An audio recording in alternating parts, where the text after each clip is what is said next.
Bienvenido, Rashid Maloof, aquí a Semana en Vivo. Gracias, María Jimena.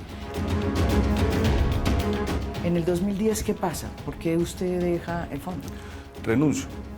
Quería perseguir una ambición personal de ir a estudiar mi posgrado al exterior. Volví a principios del 2012. Yo venía con diferentes proyectos. De hecho, yo venía con un proyecto de un fondo de finca raíz. Y yo vine a sacar ese proyecto y también con otros proyectos que teníamos. Yo también ocupaba otros puestos dentro del grupo, tanto dentro de Interbolsa como con Premium. Y entre esas responsabilidades también coadministraba la gestora, ayudaba en la administración de la gestora en el 2012, pero ya sin cargos gerenciales y básicamente sin poder tener responsabilidades importantes como lo que era el manejo de los recursos y demás. Pero si mal no estoy, es en el 2012, cuando usted vuelve, que ya empieza a ver cosas que a usted no le gustan. Sí, pues... ¿Qué fue lo primero que vio que no le gustó? Cuando volví en el 2012, el fondo que encontré era muy diferente al que dejé cuando me fui. Y de hecho, pues Interbolsa participaba mucho en la administración del fondo. Cuando fuimos a Medellín, me preguntaron que quiénes eran los dueños del fondo. Sí. Y yo les conté que pues, los dueños son los mismos desde siempre. ¿Qué eran quiénes? Juan Carlos Ortiz y Tomás Aramillo a través de sus acciones con derecho a voto y principalmente de la gestora. Pero cuando yo contesté eso, hubo una corredora en especial que se mostró un poco en shock porque dijo, pero es que acá ya nos han dicho que el fondo ya pertenece a Interbolsa, que Interbolsa es la dueña del fondo. Rodrigo Jaramillo, en una entrevista que da a Semana cuando comienza el escándalo y se destapa el escándalo de Interbolsa, dice y afirma que Interbolsa no tiene nada que ver con el fondo Premium.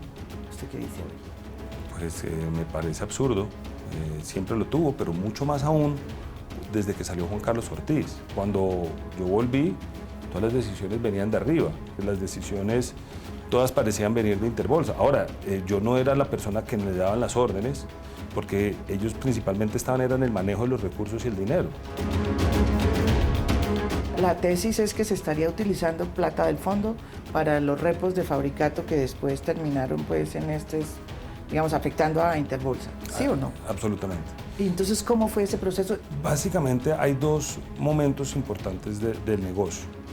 Existe el negocio desde el 2009, donde se empezó, y era un negocio que estaba pactado que iba a ser de cierto tamaño y con ciertas garantías, que eran garantías suficientes para cubrir si la acción de Fabricato caía, en mi análisis, a cerca de 20 pesos.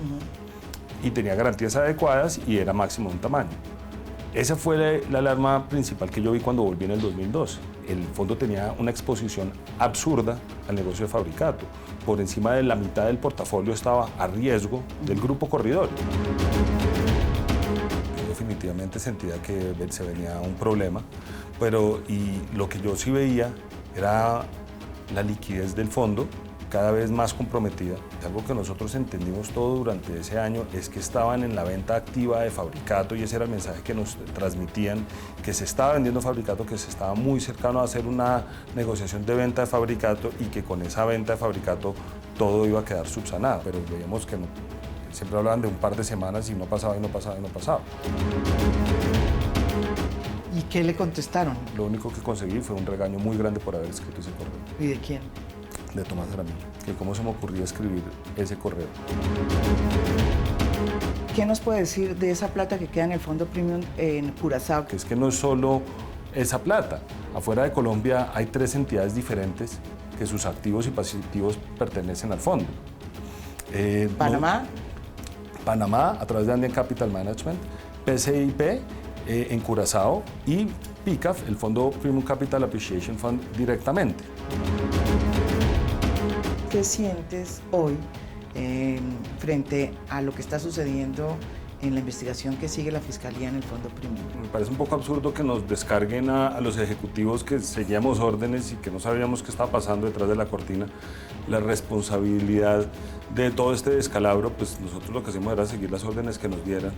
Me parece que no se le ha apuntado verdaderamente cuál fue la situación, la responsabilidad de Interbolsa en todo este tema.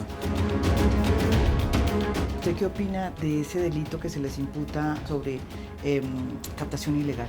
Yo no soy ningún abogado.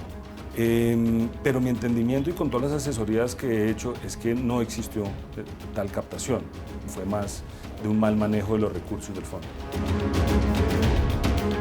¿Y a qué se va a dedicar en estos días en que está pues, bajo detención domiciliaria? Pues a mi familia, principalmente.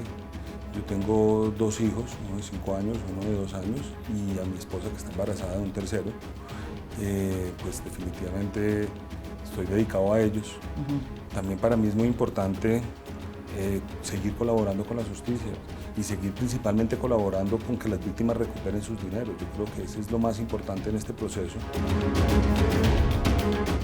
Muchísimas gracias, Rashid, y a ustedes muchísimas gracias por haber atendido esta entrevista en exclusiva aquí en Semana en Vivo.